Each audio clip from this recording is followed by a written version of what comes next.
Man in Black, here again to introduce Columbia's program, Suspense. With us again as star is Mr. Orson Welles, in the third of 4 successive appearances for the Suspense audience.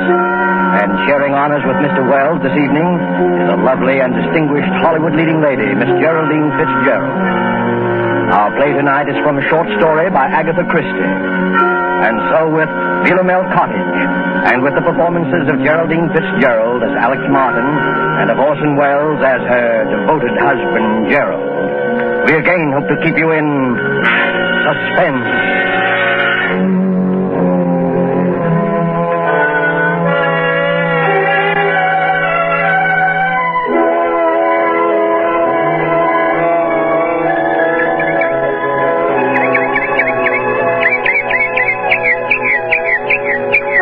Cottage. What's that, Alex? I was just reading the sign over the gate. What does Philomel mean? Are you joking? No, really. Why, you little cockney. Been here for 3 weeks and you still don't know. Philomel is another name for the bird that's supposed to sing only for lovers. You've been hearing it every twilight. Oh, nightingale. Of course. That sign, Philomel Cottage, is the main reason I wanted this place for us. Glad you bought it. Gerald, this was a 50-50 investment and you know it. 50-50, £1,000 from me and 2 from you. What else could we do? You couldn't touch any more of your capital at the time, and, well, when you find a country cottage that combines old world charm with new world plumbing, you want to grab it. And we did have to have the place, didn't we? Yes, we did. I've often wondered if you weren't a bit lonely. Lonely? With you? I mean, well, after living the city all your life, pretty much to ourselves, you know. 2 miles from the nearest neighbor. From the nearest eavesdropper, you mean? What an utterly hopeless romantic I met. Well, you can't get out of it now. No. Oh, Gerald, you know what day today is? Today, it's the 13th. It's our anniversary, darling. We've known each other exactly a month. No, exactly 30 days. Oh, Gerald, really now? No, really. What is it, dear? Do you have the pain again? No. Just a little indigestion, I think. There. Do you want me to get you your pill? No. Well, dear, it's 11:25. Better get on to the village. Now to get that camera equipment. And the human timetable walks through the garden gate. My dear, there's nothing wrong with system, even on a honeymoon. Sooner I go, sooner I get back. Oh, come on, Gerald. Forget your old photography. Why don't you stay and do some gardening? It'd be good for you. Better for old George. He gets paid for it. He's not due again till Saturday. The place will go to rack and ruin. Over my dead body. Goodbye, dear. Don't walk too fast, dear. Remember the last time. Be careful, darling.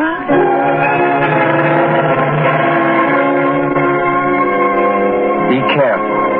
It had just slipped out. Be careful. Alex Martin swinging there on the garden gate, smiling out her happiness across a part of England that was as remote and placid as any you'd care to find, wondered why she'd said such a ridiculous thing. If this were London, say, that would have... London. And slowly the smile fell away. She knew then that the memory of that last week in London had never really been far from her mind.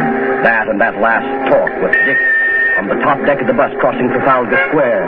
She'd never seen him like that before. Gerald Martin. I tell you, Alex, the man's a perfect stranger to you. You know nothing about him. I know that I love him. How can you know in a week? You've only met him. It doesn't take everyone 7 years to find out they're in love with a girl. It's meant for me, isn't it? Alex. It's no use. Alex, don't you know what it's been for me not being able to tell you? I couldn't, not with the income I had. Then I decided I couldn't wait anymore, and I was going to tell you anyway. And you know what happened? No, I'm afraid I don't. Oh, yes, you do. That money you inherited. That money from your cousin or uncle or whoever. I don't see what You didn't think I could ask you to marry me then, did you? You don't think I could live off your money? I'm sorry, Dick. Believe me, I am, but it really doesn't matter now, one way or the other. Doesn't matter, does it? You can bet it matters to that Martin chap. That's what he's after. You mark my words, he's after your money. Dick, it might interest you to know that Gerald has money of his own, far more than I have. And more than I have. Maybe that's the difference. Oh, I've had enough of this. I'm getting off at the next stop. Alex, please. All right, but let me tell you something. If you think I'm going to let Gerald cut me out and not do anything about it, you're very much mistaken. I'll catch up with him, do you hear? I'll catch up with him if it's the last thing I do.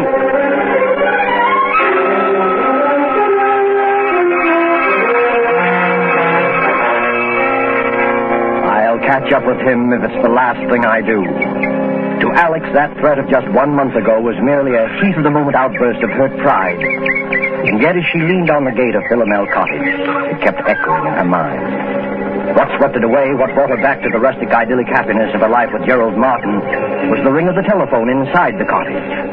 Who could be calling? Couldn't be Gerald. Gerald had hardly had time to get beyond the turn in the road. Except if something had happened to him. If he'd had another attack. Maybe one of the villagers was trying to call to say that he... Well, she hurried then, and her hand shook a trifle. Hello? Alex, this is Dick. What? Who did you say? Dick? Why, Alex, what's the matter with your voice? I wouldn't have known it. It's Dick. Dick Winterford. Oh, well, where are you? At the Traveller's Arms. That is the right name, isn't it? Or aren't you acquainted with your village pub? Do you mean you're here? Yes, I'm on a holiday doing a bit of fishing.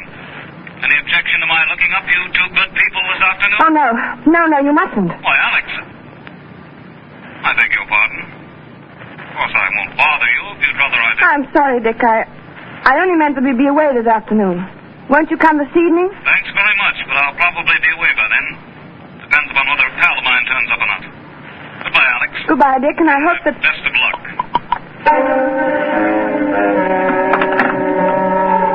For a long moment, Alex stood quite still, the memory of Dick's threat flooding her mind. She walked across the spacious oak-beamed living room. By the time she reached the side porch, she'd made up her mind. Much as she hated deceit, she would say nothing to Gerald of Dick's call. She stepped out into the garden, and for the second time that morning got a surprise. There, big as life, was her gardener, busily trimming the hedge. Why, George. I thought we agreed that Saturday was your day here. I thought as how you'd be surprised, Mrs. Martin.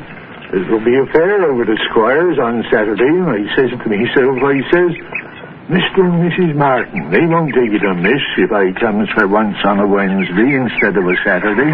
No, of course not, George. Then I thought, too, as I might as well see before he goes away, so as to learn your wishes with the boarders. Before I go away? To London tomorrow. Me? Going to London tomorrow? Where did you hear that? Met Mr. Martin down the village yesterday. He told me you was both going away to London tomorrow. And it was uncertain when you'd be back again. I didn't... Now, don't tell me you and the master is disagreeing already. Oh, no, naturally not.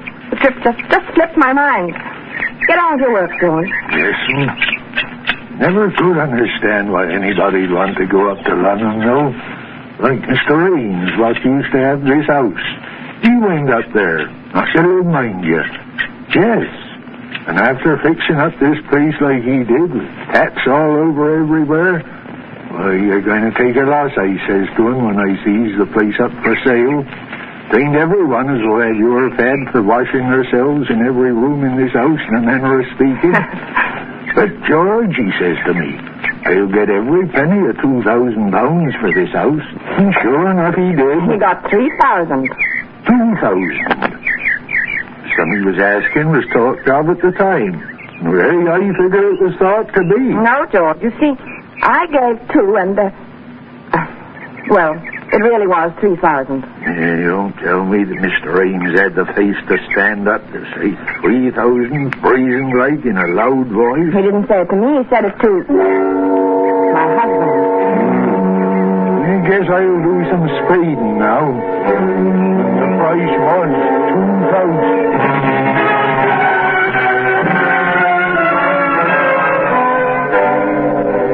As Alex strolled on across the garden, she was conscious of a thin, vague thought struggling to make itself heard.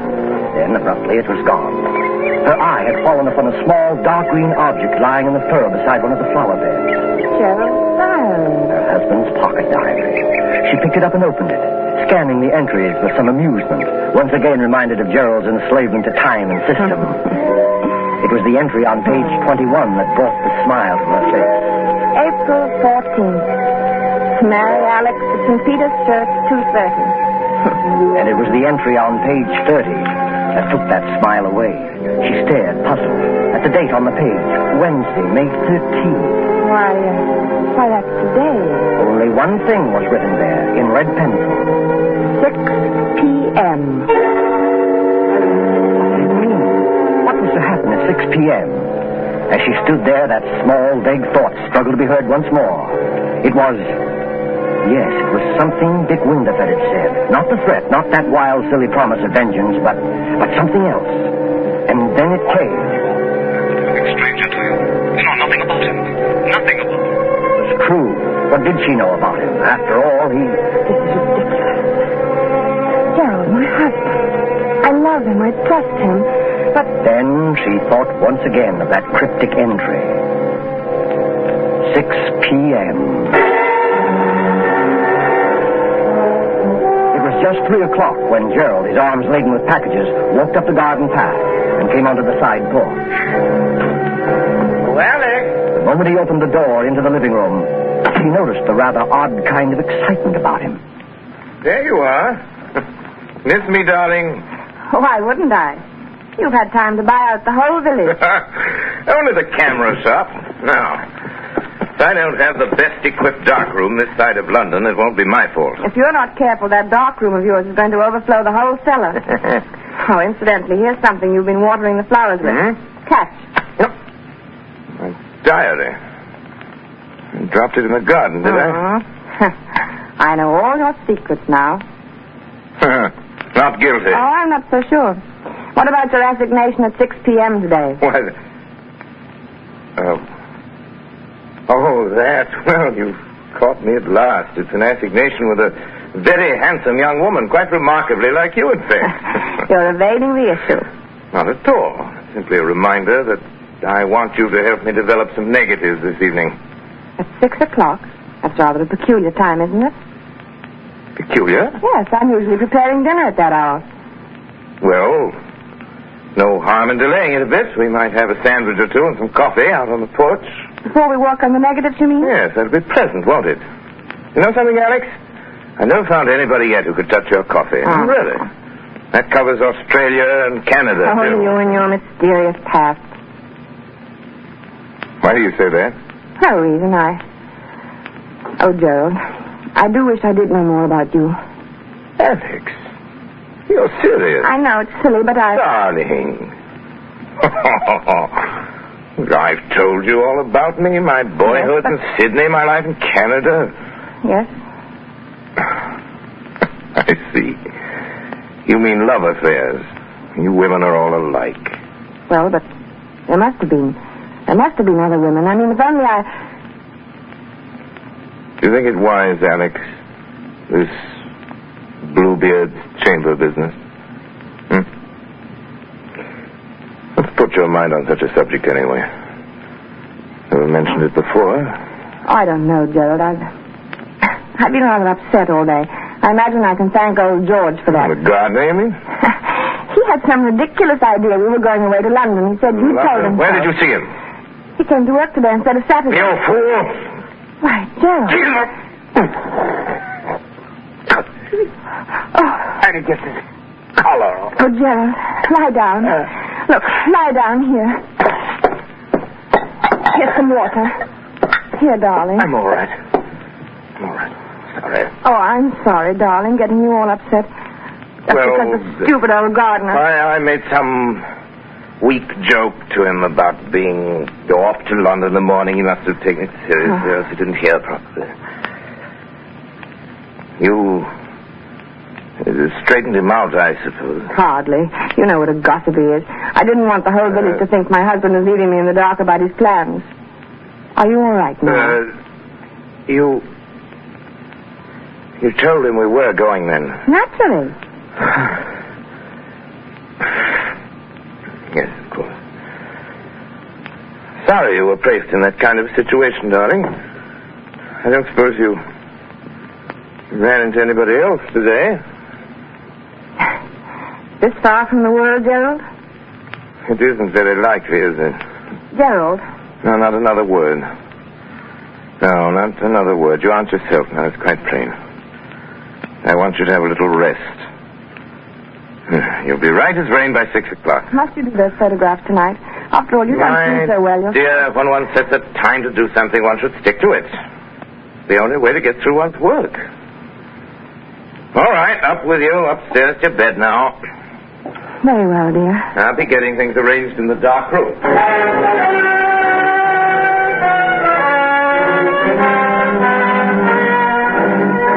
But for Alex, rest was more like a nightmare. Upstairs in her room, she told herself that there was no basis whatever for her state of mind.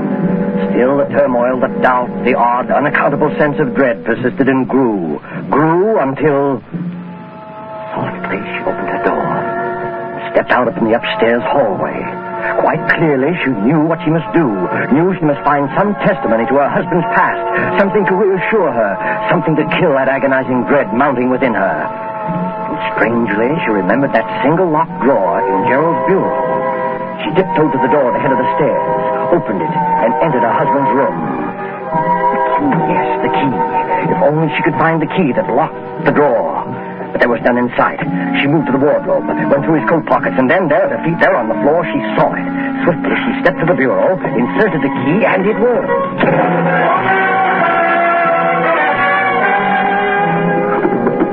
Alex Martin opened the drawer, looked down upon a small packet of letters tied with a light blue ribbon. And when she saw the uppermost envelope, her face reddened with shame. Why, they're my letters. They were her own letters, love letters written to Gerald before they were married. And there was nothing else in the drawer save a roll of ancient faded newspaper clippings. Alex sighed with relief as she glanced at the top clipping. It was from an American paper, and it featured the trial of one Charles Lemaitre. Charles Lemaitre. A notorious swindler and bigamist. A skeleton had been found beneath the floor of his house, and most of the women he'd married had never been heard of again. Another of the clippings described Lemaitre's behavior in court, his interest in the cameras of the news photographers, his sensational escape from prison. Another displayed his picture, a long, bearded, scholarly-looking fellow. It reminded her of someone. But who? She couldn't tell. She glanced at the caption beneath the picture. Modern Bluebeard. Modern Bluebeard. Yes, that's what she read. Her eyes went back to the picture, and in a flash they saw the resemblance. She ran through the other clippings. Dates had been found in the man's pocket diary, dates it was contended when he had done away with his victims. He was an amateur photographer. He was from Sydney, from Canada. He was subject to heart attacks. He was... Gerald.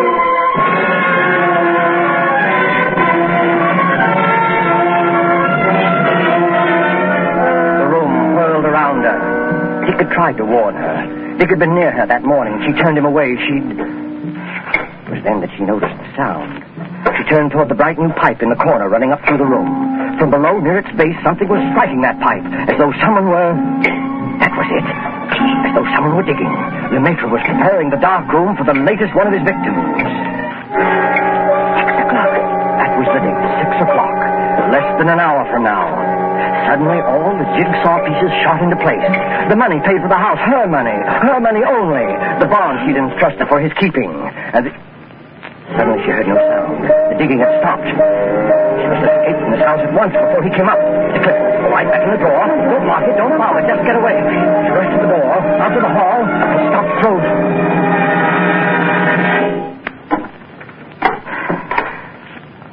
Yes, my dear? You startled me. I was just trying to find your mail file. Were you, dear? Well, that's nothing to look so guilty about now, is it?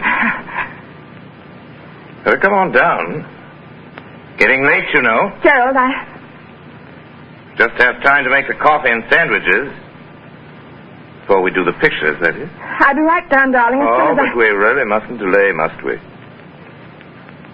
Coming, Alex? Very well. Now, that's better. Here, let me give you a hand. Never mind, Gerald. Alex, how cold you are. Cold. Yes, I am, Ron. Well, that'll soon pass away, I'm sure.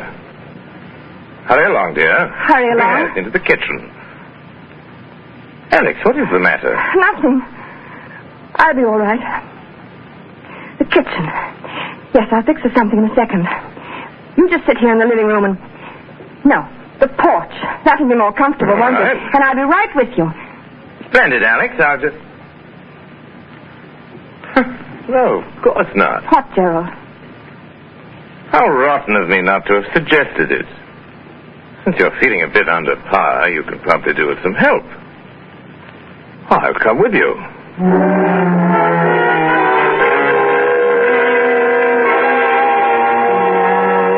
He knew then that some way, somehow, she must get word to Dick Winterford. The fact that he might be gone by now, the memory of him telling her so, she resolutely put out of her mind. There must be no more panic. She must be in utter control of herself.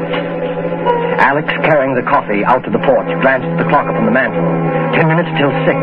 Her very life hung by those next 10 minutes, by her ability to think coolly and swiftly, because standing beside her was a man as determined as he was insane. A pity you're so abstracted, my dear. What? Why do you say that? Well, because you're missing the loveliest sight you're ever likely to see again. Look out beyond the garden. First soft shades of twilight. Twilight. Over Philomel Cottage. Now, I say, Alex, you are below par. What do you mean? First time you've ever slipped on the coffee. Must have topped in the entire canister. I'll be more careful after this. Oh, dear. That reminds Alex, where are you going? Nothing to get excited about, Gerald. I forgot to order meat for tomorrow. I'm just going to phone the butcher. The butcher this time of evening? He generally stays late on Wednesdays. I'll be right back, darling. Don't shut the door, Alex. It keeps the insects out of the living room. You're not afraid I'm going to make love to the butcher, are you?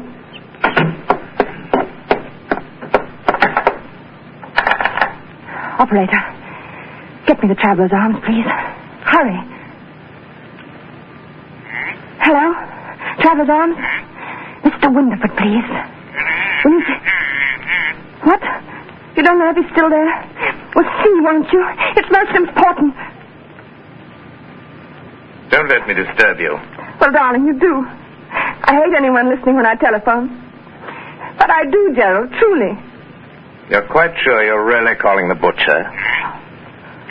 Why, as a matter of fact, I'm not sure. What?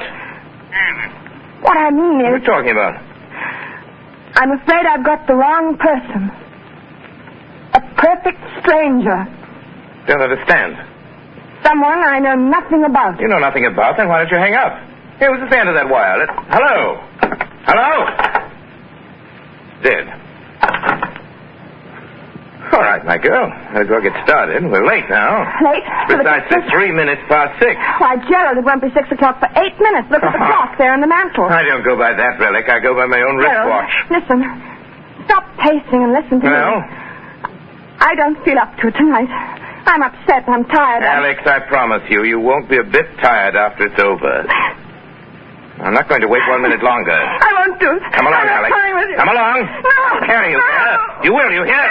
Stop. You will. I've got something to tell you. Something to confess. Confess? Yes, to confess. Something I ought to have told you before. I've had my secret past, too. Former lover, I suppose. In a way, but something else. You'd call it... Yes. I expect you'd call it a crime. Crime? You? Yes. I don't believe it. Yes. You better sit down, Gerald. There. I told you I'd never been married before. That wasn't entirely true. There was a marriage. When I was 22, he was an elderly man with a little property.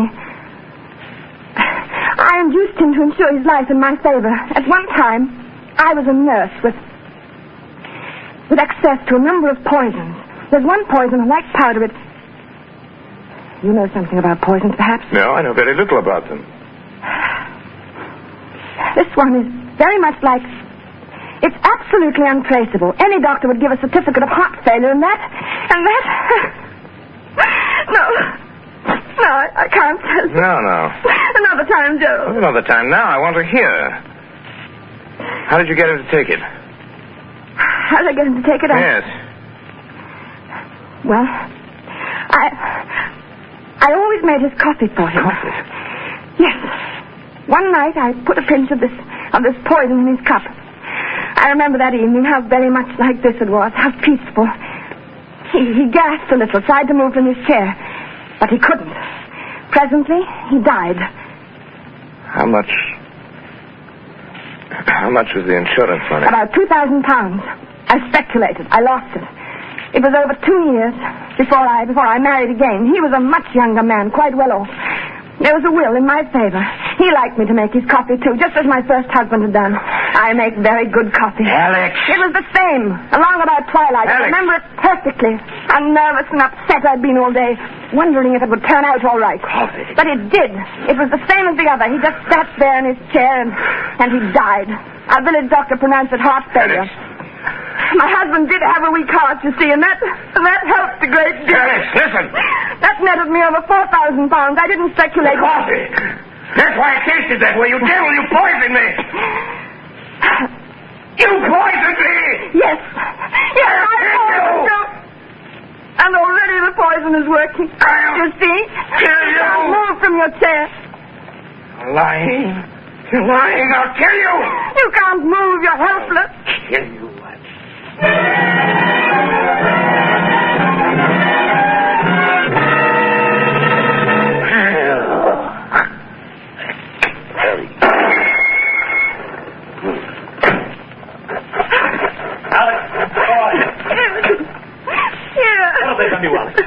Constable, what's been happening in that room? Right, sir? You can't.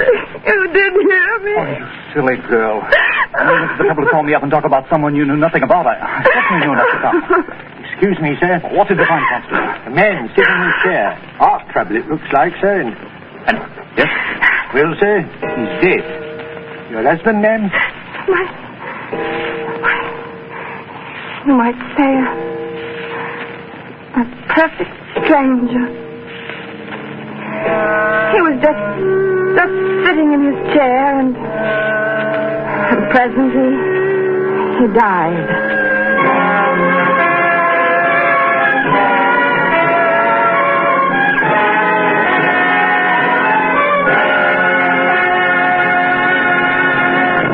And so closes Philomel Cottage, Agatha Christie's story of love from a stranger, starring Geraldine Fitzgerald and Orson Welles.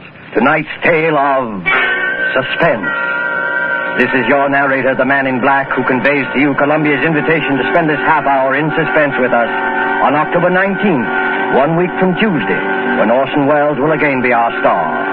Our next broadcast in the series will be Tuesday, October 19th, at 10 o'clock Eastern Wartime, 7 o'clock Pacific Wartime. The producer of Suspense is William Spear, who tonight also directed the broadcast, and who, with Wilbur Hatch and Lucian Morowick, conductor and composer, and Harold Medford, the radio author, collaborated on tonight's Suspense.